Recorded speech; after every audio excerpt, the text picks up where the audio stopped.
Hi everyone, wish you growing well and welcome to Super academy.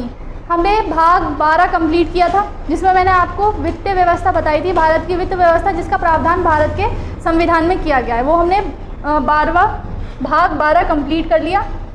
Article 264 से 300 तक मैंने आपको कंप्लीट करा दिया। उसमें जो रिलेशन थे, financial relation between union state, वो भी हम कंप्लीट कर चुके हैं। ये वाला चैप्टर बहुत छोटा सा है, क्योंकि जितने भी ब्रॉड चैप्टर्स थे वो हमने लगभग कंप्लीट कर लिए। ठीक है, राइट। अब शुरू करेंगे। भाग 12 मैंने आपको कंप्लीट करा दिया है, ठीक है,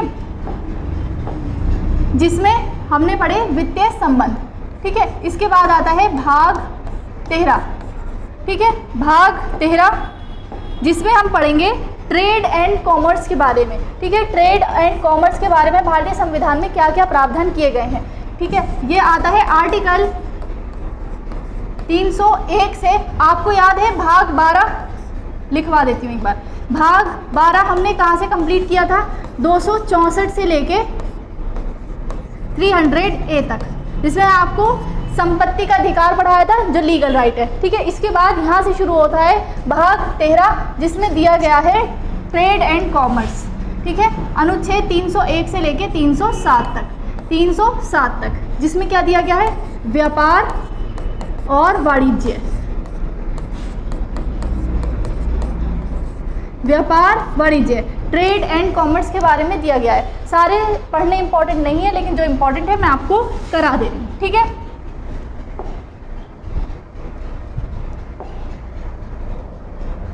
पहला आता है आर्टिकल 301। आर्टिकल 301 प्रावधान करता है freedom of trade. Freedom of trade, freedom of trade. Freedom of trade का मतलब है कि आप जो भी व्यापार करना चाहते हैं वो अपना व्यापार कर सकते हैं। इंडिया में बहुत सारे ट्रेड किए जाते हैं, बहुत सारे व्यापार किए जाते हैं। तो यहाँ पर आर्टिकल 301 प्रत्येक व्यक्ति को संरक्षण प्रदान करता है कि वो लीगल, जितने भी लीगल ट्रेड है वो कर सकता है। ठीक है, कोई भी ट्रेड आप कहीं पे भी, किसी भी भारत के किसी राज्य में भी कर सकते हैं। ठीक है, 2 या 2 से अधिक राज्यों के मध्य भी कर सकते हैं, एक राज्य के अंतर्गत भी कर सकते हैं। तो पहला आर्टिकल 301 प्रावधान करता है फ्रीडम ऑफ ट्रेड, यानी कि ट्रेड एंड कॉमर्स, दोनों, ट्रेड एंड कॉमर्स। ठीक है, कि आप कोई सा भी व्यापार और वाणिज्य कर सकते हैं। ट्रेड यानी व्यापार होता है जो छोटे लेवल पे होता है। ठीक है, जैसे हम एग्जांपल ले लें रिटेलर्स। ठीक है, और कॉमर्स क्या होता है? वाणिज्य, जो बड़ी बड़ी फैक्ट्रियाँ होती हैं ना। मैंने आपको रिटेल का एग्जाम्पल और फॉर एग्जाम्पल दिया, इसको वो नहीं करना है। ठीक है, ट्रेड का मतलब होता है जब हम छोटे तौर पर व्यापार करते हैं। ठीक है, छोटा व्यापार। जब उसको बड़े लेवल पर करेंगे, जैसे बड़ी बड़ी फैक्ट्रीज होती हैं, बड़े लेवल पर करेंगे तो वो क्या हो जाएगा? कॉमर्स हो जाएगा या वाणिज्य हो जाएगा। ठीक है, तो हमारा संविधान हमें संरक्षण प्रदान करता है freedom of trade and commerce की। फिर नेक्स्ट आता है आर्टिकल 302। आर्टिकल 302, ये तीनों जो मैं आपको आर्टिकल्स पढ़ाऊंगी, 3-4 आर्टिकल्स, वो एक दूसरे से रिलेट करके। आर्टिकल 301 फ्रीडम ऑफ कॉमर्स और ट्रेड देता है आपको कि आप कोई भी ट्रेड कर सकते हैं। आर्टिकल 302 कहता है कोई भी गैर कानूनी ट्रेड या गैर कानूनी व्यापार आप नहीं कर सकते। कोई संसद जो है उस पर प्रतिबंध लगा सकती है। यानी कि आर्टिकल 302 कहता है कि संसद द्वारा प्रतिबंध लगाया जा सकता है गैर कानूनी व्यापार पर। फॉर एग्जाम्पल, प्रतिबंध पहले समझ लो। पहले आर्टिकल ने हमें फ्रीडम ऑफ ट्रेड दिया, हम कोई भी व्यापार कर सकते हैं। लेकिन आर्टिकल 302 कहता है कि कोई भी नहीं करेंगे, जो गैर कानूनी है वो व्यापार नहीं कर सकते। फॉर एग्जाम्पल मैं आपको ह्यूमन ट्रैफिकिंग, ठीक है, मानव तस्करी। फिर इसके बाद आता है मानव तस्करी हो गया, ड्रग्स की तस्करी हो गया।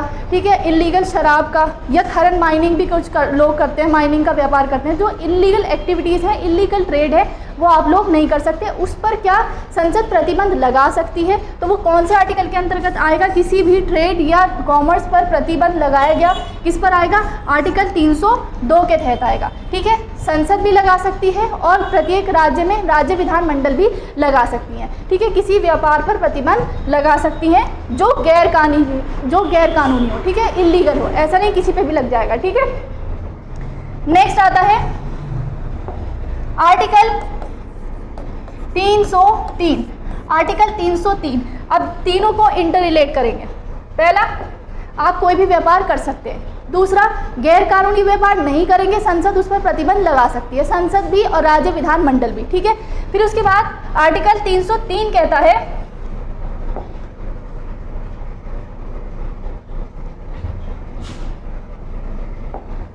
आर्टिकल 303 कहता है कि कोई भी प्रतिबंध ऐसा नहीं होना चाहिए। आर्टिकल 202 ने क्या कहा, प्रतिबंध लगा सकते हैं। आर्टिकल 303 कहता है कि कोई भी प्रतिबंध ऐसा नहीं होना चाहिए जो एक राज्य को दूसरे राज्य पर, ठीक है, दूसरे राज्य पर प्राथमिकता प्रदान करता हो, पहला, ठीक है, प्राथमिकता देता हो, प्राथमिकता, राइट। और दूसरा कहता है कि पहला तो प्राथमिकता देने वाला कोई भी प्रतिबंध ना हो कि आप एक राज्य पे के व्यापार पर प्रतिबंध लगा दें और दूसरे राज्य के व्यापार को आगे बढ़ा दें, तो ये क्या होगा, एक राज्य को प्राथमिकता मिल जाएगी। दूसरा, कोई भी प्रतिबंध ऐसा नहीं होना चाहिए जो दो राज्यों में विभेद करता हो, राइट, दो राज्यों में विभेदनकारी प्रतिबंध, विभेदनकारी प्रतिबंध, ठीक है। क्या आपने एक सेम राज्य का गेहूं आप खरीद रहे हो, दूसरे राज्य के उसी गेहूं पर आपने प्रतिबंध लगा दिया, तो दो राज्यों के में विभेद कर दिया आपने अपनी विधि में, तो ऐसा कोई भी प्रतिबंध नहीं होना चाहिए राज्यों की तरफ से भी। ये इसलिए किया गया है ताकि जो व्यापार में डिस्पैरिटीज़ हैं वो ना हो, ठीक है। तो इसीलिए क्या हो सकता है, प्रतिबंध लगा सकते हैं, लेकिन क्या होगा कि दो राज्यों में किसी भी एक राज्य को प्राथमिकता नहीं मिलनी चाहिए। और दूसरा क्या कहता है, दो राज्यों में विभेदनकारी विधि नहीं होनी चाहिए। तो तीनों इंटर रिलेट हो गए। फिर इसके बाद समझ में आया। नेक्स्ट आता है आर्टिकल 304। आर्टिकल 304 में दो क्लॉज हैं। आर्टिकल 304 में दो क्लॉज हैं। पहला प्रावधान करता है कर के बारे में, ठीक है। आर्टिकल 304 में दो क्लॉज हैं। पहला क्लॉज प्रावधान करता है कर के बारे में यानी टैक्स के बारे में। इसमें कहा गया है कि प्रत्येक राज्य अपने लोकल प्रोडक्शन पर, ठीक है, जो उसके राज्य के अंतर्गत उत्पादन हो रहा है और जो कोई भी गुड या सर्विसेज वो बाहर से आयातित कर रहा है, दोनों पर समान कर लगाएगा। फॉर एग्जाम्पल कि अगर कोई राज्य के क्षेत्र में यानी राज्य के लोकल प्रोडक्शन में गेहूं का प्रोडक्शन हो रहा है और वो बाहर से भी उसको इंपोर्ट कर रहा है यानी अन्य राज्यों से भी इंपोर्ट कर रहा है, तो दोनों पर समान टैक्स लगाएगा, ठीक है। ऐसा नहीं है कि जो उसका लोकल प्रोडक्शन है उस पर कम टैक्स लगाए और आयातित माल पर ज़्यादा टैक्स लगाए। उससे क्या होगा कि जो आयातित माल है वो महंगा हो जाएगा, जब उस पर ज़्यादा टैक्स लग जाएगा तो उसकी बिक्री कम होगी। इससे क्या होगा कि जो व्यापार है उसमें डिस्पैरिटीज़ आ जाएंगी, असमानता आ जाएंगी। तो उससे बचाने के लिए आर्टिकल 304 प्रावधान करता है कि आप अपने राज्य के अंतर्गत जो उत्पादन हो रहा है उस पर और जो आपने आयातित किया है आप उस पर समान टैक्स लगाएंगे, ठीक है। आर्टिकल 304 का समझ में आया। प्रावधान करता है कि आयातित वस्तु पर और उत्पादित वस्तु पर समान टैक्स, उत्पादित वस्तु पर समान टैक्स, राइट। इसके बाद नेक्स्ट आता है, इसमें कहा गया है नेक्स्ट क्लॉज में, ठीक है, सेकंड क्लॉज में कहा गया है कि राज्य विधानमंडल ऐसी कोई विधि बना सकती है जो उनके अंतर्गत राज्यों को अंतर्गत जो फैक्ट्रीज हैं या जो प्रोडक्शन हो रहा है उनको संरक्षण प्रदान करें। देखो दोनों चीज़ें अलग अलग बात करती हैं। आर्टिकल 304 का पहला क्लॉज कहता है कि आप समान वस्तु पर समान कर लगाएंगे, चाहे वो आपके राज्य के अंतर्गत उत्पादित हुई हो या आपने बाहर से इंपोर्ट की हो, ठीक है। दूसरा कहता है कि राज्य अपने जो लोकल प्रोड्यूसर हैं उनको संरक्षण प्रदान कर सकता है लोक हित में, अगर ऐसा ज़रूरी है तो।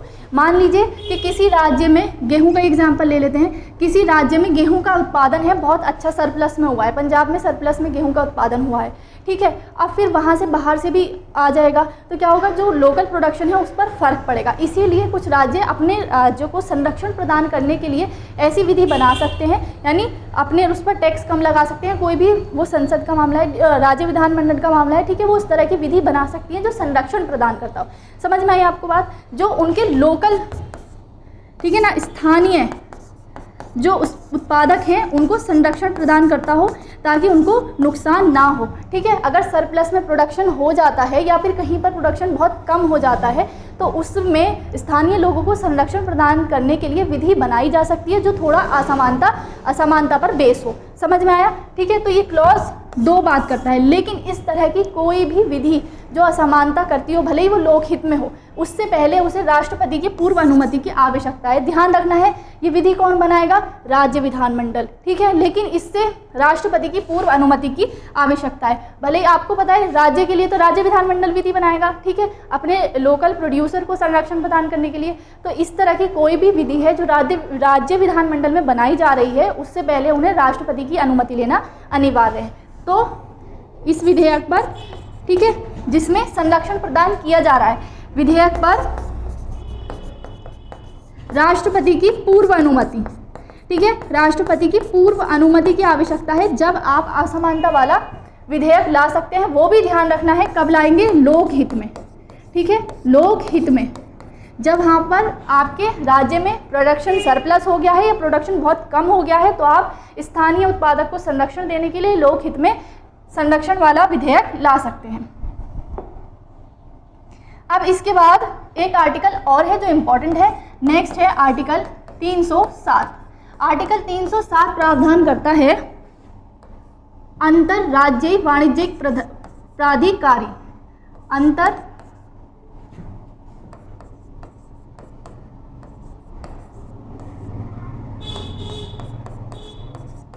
अंतरराज्यीय वाणिज्यिक प्राधिकारी, यानी ऐसा कोई अथॉरिटी जो वाणिज्य यानी ट्रेड एंड कॉमर्स का, व्यापार और वाणिज्य का आवागमन सुनिश्चित कर सके। यानी कि जैसे कि हमारे हर उसके लिए वित्त की व्यवस्था देखने के लिए वित्त आयोग बनाया गया, फाइनेंशियल मिनिस्ट्री बनाई गई है ना, गृह मंत्रालय, शिक्षा मंत्रालय, इस तरह से अलग से एक अंतर्राज्यीय व्यापार और वाणिज्य को देखने के लिए एक प्राधिकारी, एक अथॉरिटी बनाई जा सकती है। ये किसमें कहा गया? आर्टिकल 307 में। ठीक है, इसका अधिकार किसको दिया गया है? संसद को। ठीक है, व्यापार और वाणिज्य को देखने के लिए अलग से एक अथॉरिटी की नियुक्ति की जा सकती है। वो किसके द्वारा की जाएगी? संसद के द्वारा। किसमें किया गया है प्रावधान? आर्टिकल 307 में। इसके साथ आपका भाग 13 कंप्लीट हो गया। भाग 13 कंप्लीट हो गया। आर्टिकल 301 से 307 तक इसका प्रावधान किया गया है। भाग 13 में क्या है? ट्रेड एंड कॉमर्स, जिसमें पहले में आर्टिकल 301 ये सब एक दूसरे से इंटर रिलेट करते हैं। आसान होंगे तो आप आसानी से याद कर लोगे अगर ये इंटर रिलेट करके पढ़ोगे। पहला क्या है? आर्टिकल 301 जो प्रावधान करता है फ्रीडम ऑफ ट्रेड की। ठीक है, दूसरा आर्टिकल 302 प्रावधान करता है फ्रीडम ऑफ ट्रेड। मैंने आपको समझा दिया कि कोई भी व्यक्ति कोई भी व्यापार किसी भी राज्य में या दो से अधिक राज्यों में कर सकता है। फिर आर्टिकल 302 कहता है कि कोई भी व्यक्ति गैर कानूनी व्यापार नहीं करेगा और संसद प्रतिबंध लगा सकती है यदि उसे लगता है कि कोई व्यापार गैर कानूनी है। जैसे कि बिहार ने शराब पर प्रतिबंध लगा दिया, बिहार राज्य ने शराब पर प्रतिबंध लगा दिया। ठीक है, तो इसी तरह से गैर कानूनी व्यापार पर प्रतिबंध लगाया जा सकता है। ठीक है, फिर उसके बाद आर्टिकल 303 प्रावधान करता है कि राज्य संसद या राज्य विधानमंडल, संसद या विधानमंडल कोई भी ऐसी विधि नहीं बनाएगा जो 2 या 2 से अधिक राज्यों में प्राथमिकता प्रदान करती हो, एक राज्य को प्राथमिकता प्रदान करती हो और 2 राज्यों में विभेद करती हो। ठीक है, पहला फ्रीडम ऑफ वो, फिर उसके बाद ट्रेड, फिर उसके बाद मैंने आपको पढ़ाया प्रतिबंध लगा सकती है। फिर उसके बाद कहा है, और इसमें कहा गया है कि अगर कोई भी राज्य पर कोई भी विधि ऐसी है जो राज्य पर प्राथमिकता प्रदान करती हो या विभेदन करती हो तो सुप्रीम कोर्ट और हाई कोर्ट, सुप्रीम कोर्ट और हाई कोर्ट को ये पावर दी गई है। सुप्रीम कोर्ट और हाई कोर्ट को ये पावर दी गई है कि वो उस प्रतिबंध को हटवा सकते हैं। राइट, समझ में आया? तो आर्टिकल 303 समझ में आया कि कोई भी विधि ऐसी नहीं हो जो विभेद करती हो। फिर उसके बाद आर्टिकल 304 में 2 क्लॉज हैं। पहला कहता है कर की व्यवस्था करता है कि आयातित वस्तु हो या उत्पादित वस्तु हो दोनों पर समान कर लगेगा, और दूसरा कोई भी राज्य लोक हित में संरक्षण प्रदान कर सकता है, लेकिन कोई भी संरक्षण वाला विधेयक राष्ट्रपति की पूर्व अनुमति से ही पेश किया जाएगा। फिर उसके बाद आर्टिकल 307 प्रावधान करता है अंतरराज्यीय वाणिज्य प्राधिकारी। ठीक है, ट्रेड एंड कॉमर्स को अलग से देखने के लिए एक अथॉरिटी का निर्माण किया जा सकता है, जो किसके द्वारा किया जाएगा? संसद के द्वारा। समझ में आई बात? नेक्स्ट मैंने जो नोट्स बनाए हैं उससे देख लेंगे। भारतीय संविधान के भाग 13 के अनुच्छेद 301 से लेकर 307 के तहत संपूर्ण भारतीय राज्य क्षेत्र में व्यापार, वाणिज्य, समागम और समागम की स्वतंत्रता को सुनिश्चित करने के लिए प्रावधान किया गया है। अनुच्छेद 301 प्रावधान करता है व्यापार, वाणिज्य, समागम की स्वतंत्रता का उल्लेख करता है। राइट, मैंने आपको बता दिया। आर्टिकल 302 कहता है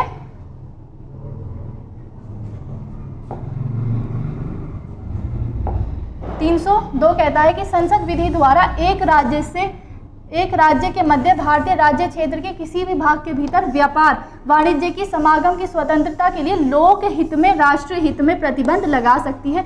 ध्यान रखना है, आप प्रतिबंध लगाएंगे, किसी चीज़ को गैरकानूनी करेंगे, लेकिन वो लोक हित में होने चाहिए। जैसे कि बिहार ने शराब पर प्रतिबंध लगाया, जबकि बिहार की अच्छी खासी इकोनॉमी उस पर डिपेंड करती थी। ठीक है, तो आपका प्रतिबंध लोक हित में होना चाहिए, राष्ट्रीय हित में होना चाहिए।